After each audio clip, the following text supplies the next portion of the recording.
আজকে এক বড় ভাইয়ের বিল্ডিংয়ের বেস ঢালাই চেক দিতে আসছিলাম। তো এসে দেখলাম মোটামুটি 3 থেকে 4টা ভুল, মেজর যে ভুলগুলো সেই ভুলগুলোও করা আছে। তো প্রথমত যে ভুলটা ছিল, উপরে ঢালাই করার সিদ্ধান্ত নিয়েছিল, তার মধ্যেও যে রডগুলা বাঁধা আছে এখানে দেখবেন রডগুলাও মোটামুটি বাঁকা, এদিকে আঁকা বাঁকা। তার মধ্যে কলাম যে পজিশনে থাকার কথা সেই পজিশনে তো নেই। পরও আমি বলার পরে মোটামুটি কন্ট্রাক্টর বলতেছে যে স্যার ঠিক আছে, রড এটা এমনই ছিল বা ভেঙে করা হয়েছে এরকম। তবে বিল্ডিংটাই আসলে করা হয়েছে মূলত 2বার ভেঙে। প্রথমত একবার এক মিস্ত্রি এসে করে দিয়ে একেবারে 2 থেকে 2.5 লক্ষ টাকা তার মোটামুটি লসের মধ্যে ফেলে দিয়ে গেছে। আরেক মিস্ত্রি এসে সেটাকে সংস্কার করতে গিয়ে ঠিক একই ভুল করে রাখছে। বেশ কিছু ভুল এখানে রয়েছে।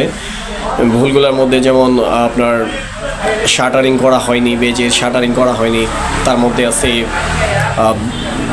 আপনার ক্লিয়ার কাভার যতটুকু থাকার দরকার 3 ইঞ্চ, সেখানে 3 ইঞ্চ নাই। সেখানে গিয়ে দেখি যে কোথাও 1.5 ইঞ্চ, কোথাও 1 ইঞ্চ, কোথাও 3 ইঞ্চ, কোথাও আবার 4 ইঞ্চও হয়ে গেছে। এরকম একটা সমস্যা। এখানে 8 মিলি রড দিয়ে রিং করা হয়েছে, যেখানে 10 মিলির নিচে করাটা আমি মনে করি উচিত না। তবুও তারা যেহেতু করে ফেলছে, আমি সেটার মাধ্যমে একটু সমাধান করে দেওয়ার চেষ্টা করেছি। তো এখন মোটামুটি যিনি বাড়ির মালিক তিনি তো আসলে কাজ বুঝছেন না, তো সেক্ষেত্রে এসে দেখলাম যে 2টা মিস্ত্রি মোটামুটি ভুল কাজ করে রেখে দিছে। তো এটা সমাধান করার জন্য আসছি।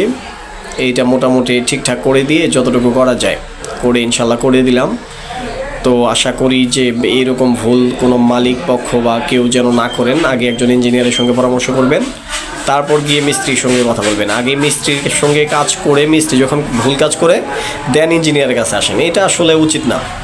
তবে আশা করব এরপর থেকে ইনশাল্লাহ যেই বাড়ি করার পরিকল্পনা করেন না কেন, একজন ভালো দক্ষ একজন ইঞ্জিনিয়ারের সঙ্গে কথা বলে বাড়ির কাজ হাতে নেবেন ইনশাল্লাহ। ভালো থাকবেন। আসসালামু আলাইকুম।